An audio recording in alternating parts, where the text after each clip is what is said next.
Welcome to part 6 of the best cryptocurrency trading course for beginners. This is all about trading psychology, and this is probably the most important video of the series. Now, if you have not watched the previous videos in the series, make sure that you go back and watch them, but this is arguably the most important part of the entire series. Now, we've gone through and we've shown you exact strategies that have edge, that are proven with data. And we've shown these to a lot of other people. And for some reason, people still aren't able to have success trading, even though they have a winning strategy. And this comes down to everything that has to do with your psychology and your emotions, what's going on in between your head. As you can see depicted here, trading success is really divided into 80 and 20. 80% of it is the psychology and 20% of it is the mechanics, which is the strategy, the skill, the execution, which is really the easy part, which we've covered pretty much throughout the first 5 videos in this series. So this video, we're going to be talking about all psychology. So let's get into this. Here's what we're actually going to be covering throughout this video. The first thing that we're going to be covering is something called the 5 fundamental truths. Okay. The next thing that we're going to be covering is called the 7 keys to consistency. And the last thing that we're going to be covering is something called the 4 primary trading fears. Okay, so this is how the video is going to be broken down. And this is a rough summary of one of my favorite books, which is called Trading in the Zone. It's this book by Mark Douglas, and it is fantastic. It's the best book that I've ever read on trading psychology. Now, to get into what this actually means, let me explain it for you. Okay, so the reason why traders are a lot of the times unsuccessful is because of our emotions. Okay. And we can have a range of emotions while trading, right? We can have fear, we can have greed, we can have confusion, we can have frustration, right? We can have, overconfidence is another emotion that we can experience when trading. And basically this concept of actually trading in the zone means that you are basically trading without emotions, okay? And losing traders, they trade based on their emotions, and winning traders trade in the zone. This is where the winners are at. They're trading in the zone. They're just executing trades based on their plan, and they're doing this without any sort of emotional response to it. Okay, this is when you actually get in the zone. The 5 fundamental truths, the 7 keys to consistency, and the 4 primary fears. Understanding these will help you get into this zone and trade in the zone like winning traders do. Okay. Now, with that being said, you're probably familiar with technical analysis at this point, and you've probably heard of fundamental analysis at this point, but this video is really going to be talking about mental analysis and understanding the mental side of trading, which is really the key to doing this. Now, winning traders, they also understand that they simply just need to trade with an edge, okay? And if they trade with an edge, which is basically just a higher probability that something happens than something else, that's all that the edge is, okay? So they understand that if they trade an edge with a large enough sample size, they know that they're going to be profitable traders. And the way that winning traders actually look at losses is they basically see loss is the cost of doing business, okay? It's part of the game, and it's part of trading, and overcoming and learning how to deal with losers is one of the biggest keys that you could learn in becoming a successful trader. Now, one other thing that you need to understand is that every single trade is a completely random event, okay? Meaning that it's completely independent of whatever's happened in the past. Every single new trade that you put on has a completely random outcome, okay? And I'll get into this a little bit more as we start going through here. So let's first take a look at the 5 fundamental truths of the market, okay? And here's what they are. Number 1 is that anything can happen in the market at any time, okay? So anything can happen. Okay, so you just have to learn to accept this, that price could skyrocket up, price could skyrocket down, price could go flat, price could do something completely enormal, and you have to come to facts and come to truth and understand that literally anything can happen in the market, okay? And the best part about this is that you may be thinking, well, how can I possibly become a successful trader if anything can happen in the market? Well, the second thing is that you don't need to know what happens next.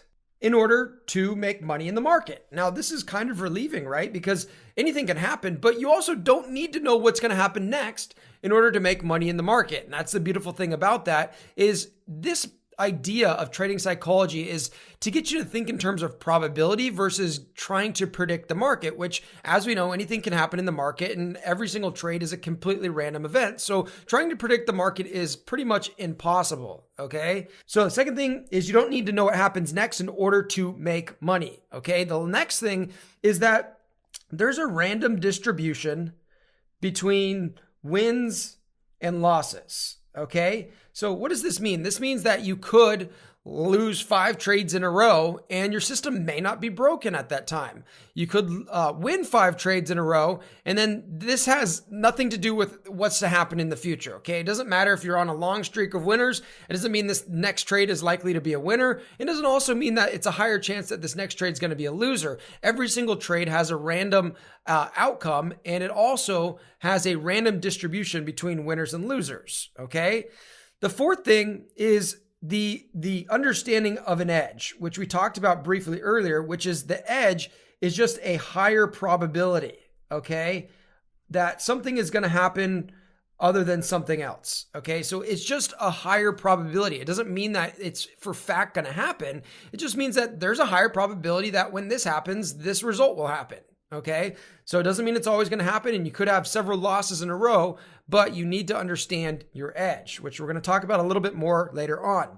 Okay. Number 5 is every moment in the market is unique. Okay. So every single moment is unique. And this is kind of tying in to the fact that, you know, the market is completely random and we don't know what's going to happen next. And the great part about this is that we don't actually need to know what happens next in order to make money. Okay, next thing that we're going to talk about here is something called the gambler's fallacy, okay? And all using coins, for example. So let's say that we toss a coin and we get a heads, okay? Then we take another coin toss, we get another heads. We do it again, we get another heads. We do it again, we get another heads. We get it again, we do another heads. Now, this is the gambler's fallacy. The gambler's fallacy is that, okay, well, maybe since I've won 5 in a row, maybe this next one is going to be a heads as well. So I'm going to bet on heads, right? Or you may bet that, oh my gosh, I've had 5 winners in a row. I've had 5 heads in a row. I'm going to bet tails on this next one.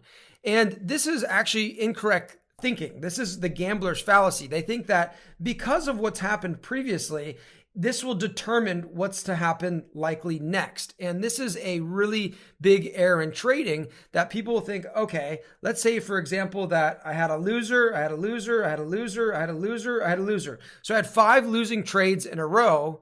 Okay, then traders a lot of the time will think, okay, well, my system's broken, or maybe, you know, I just got to keep trading. My next one's going to be a winner. And this again is trying to, deal with this gambler's fallacy that this previous event somehow predict the future. And that's not the case. Okay. And it's the same thing with winners. Let's say that you get 5 winners in a row. This doesn't matter. This doesn't matter. And this is what could lead to overconfidence, one of those emotions, or this could also lead to greed, or say you got 5 in a row. Say you think, wow, this strategy is just so good that, you know, I've won 5 in a row. You know, I'm going to double my position size and I'm going to bet bigger on this next one. And you don't know, because every single outcome, just like flipping a quarter, has a 50% chance of being heads, and also has a 50% chance of being tails, regardless of what happened in the past. Okay. So it's really, really important to understand that. And it's also important to understand that you need to be able to fully accept the risk. Each trade that you put on, you're going to put on a predefined amount of risk. Okay. And you need to understand that, okay, I'm risking 1% of my account, or I'm risking 2% of my account. You have to be totally okay with that number and understanding that you can lose this. And if you lose this, you should be completely unemotional. Okay. So these are the 5 fundamental truths. Moving on. Next, we're going to be talking about the 7 keys to consistency. Okay. And here's what the 7 keys to consistency are. Number 1 is you need to objectively identify your edge. Okay. What does that mean? That means that you know exactly when you're supposed to enter a trade and you know exactly when you're set to exit a trade, okay? It means that it's objective. There's no subjectivity to it. There's no thinking to it. It's so objectively defined that it's a no-brainer. Okay, this meets my edge or this doesn't meet my edge and I don't enter the trade. Okay, it needs to be that simple and it needs to be that objective, okay, based on your rules. Okay, number 2 is you want to predefine the risk on every trade. Okay, so every trade, you need to know how much money you're betting on this trade, or you need to know how much percentage of your account you're risking on this trade prior to actually putting on the trade, which is really, really important. And again, this goes back to what we were just talking about, is that you also need to fully accept this risk that you're taking on each trade. If you can't fully accept the risk, then you're likely trading too much money per trade, or you're risking too much per trade. Okay. The third thing, which I kind of jumped the gun there, was completely accept the risk, okay, which I just talked about there, just completely accepting it, okay? The fourth thing is to execute your edge without hesitation or reservation, okay? And a lot of the times traders, when they get into trading, they are hesitant about getting into a trade, or they're reserved about getting into a trade. But likely this means that you probably haven't objectively defined your edge. Okay. If you haven't objectively defined it, meaning you know exactly what counts in order to get into a trade, then you're going to hesitate, or you're going to be reserved when taking the trade. And winning traders, or traders that are trading in the zone, they trade without hesitation, and they also trade without reservation about the trades. Okay. Fifth thing, okay, pay yourself as the market makes it available, okay? Okay, don't just go out and take out X percentage every single month. Pay yourself as it actually becomes available to you, okay? Rather than saying that I'm going to pay myself every week or every month. No, pay yourself as the market makes it available to you, okay? Also, the next thing that you're going to want to do to become consistent is monitor your errors and your bad habits, okay? So did I take profit too early? Did I get hesitant when entering the trade? Did I not let this trade run long enough? Did I violate one of my rules in my edge, right? All of these things come into play. And a lot of people talk about having some sort of trading journal. And this is so you can monitor your errors or your bad habits. Okay. 7th is never violate these principles. Okay, if you want to be consistent, then you got to follow 1 through 6, and you got to never violate these principles.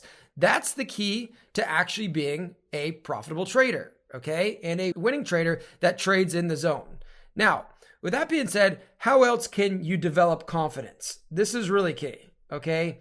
If you want to really develop confidence, then you need to backtest, okay? Backtesting, this builds your confidence a lot. Okay, because you're familiar with the edge. Don't just take, my advice, even though the strategies that I showed you in the previous video, they do have edge. Don't just take it for my word, because you're not going to have the confidence that I have, because I have actually backtested the strategies. Okay, and if you go on a streak of losers, say you lose 5 in a row, you're going to think, oh, the system's crap, and you're going to do what a lot of novice traders, which is called system hopping. Okay, and you're gonna, you're gonna get on this new system here, and then you're gonna start winning, and you're like, yeah, this is great, and then you go through losing trades, you're like, oh crap, this is, I'm back down to break even, and you're gonna go, okay, well maybe I should go to this new system, and you're gonna ride this trade for a little bit, ride this system for a little bit. I need a new system, right? And this is an error that a lot of people work simply because they don't have confidence in their edge, mostly because they haven't backtested it. So what I recommend is backtesting at least 20 trades, okay? If you can do 100, that's even better. If you can do 100, your confidence is going to be even higher. And then after you've backtested, either trade a demo account or a small account and do 20 live trades, okay, with a small amount of money too. So that way you're not just using hindsight bias by looking at the past, but you're actually using a small amount of money or a demo account to actually trade the forward market, which is a totally different game. Now, if you do this, your confidence is going to rise a lot, and you're going to trust your edge more, and you're going to trade in the zone even more, okay? Now, last thing, let's talk about the 4 primary trading fears, okay? So there's 4 primary trading fears. The first one is having an attitude about being wrong, okay? And the thing is that if you're wrong, a lot of the times you are going to have some sort of attitude, or you are going to have some sort of emotional response to it. And your attitude needs to change. Instead of saying, what am I doing wrong? Or why is the market out to get me? Or why is the market being manipulated? You need to think in different. You need to, again, think in terms of probabilities, okay? That's all you're doing is you're a robot. You're executing your edge and you're trading in terms of probability based on what we've already tested. Remember, we did the back test and we did the small or the demo test moving forward. Okay, so you need to change your attitude about being wrong and understand that being wrong is just simply a part of the business. It's a part of, being a trader, okay? The next primary trading fear is losing money. Okay. People have a stronger emotional response to losing something than they actually do to earning money, which is an interesting concept. So you need to understand that you're going to have a lot of fear around losing money. And this could cause you to trade your system differently, but you really want to be careful about that because, again, we're just trading in the zone. We're trading without emotions, or we're trading without any emotions. We're just trading objectively, right? Number 3, missing out. Okay, this is a big one in the crypto space. We call this FOMO. We see it happen all the time. Say a coin pumps and you're like, crap, I'm late to this. You get fear of missing out. You get FOMO and you FOMO into a coin. This is never a good idea. Okay, just FOMOing in because you see other people doing it, because you see price doing it. This fear of missing out is a huge thing. Okay, and then the last thing is leaving money on the table. Okay, so this is kind of the last fear that people have is like, well, maybe I shouldn't close the trade because what if it goes up even higher? And so they have this fear of leaving money on the table. So it's important to recognize that when you are trading, keep these 4 things in mind and you'll become a lot more successful trader. Okay, with that being said, if this video was helpful, then go ahead and like, subscribe, and turn on post notifications. And I will also include another really, really helpful right here.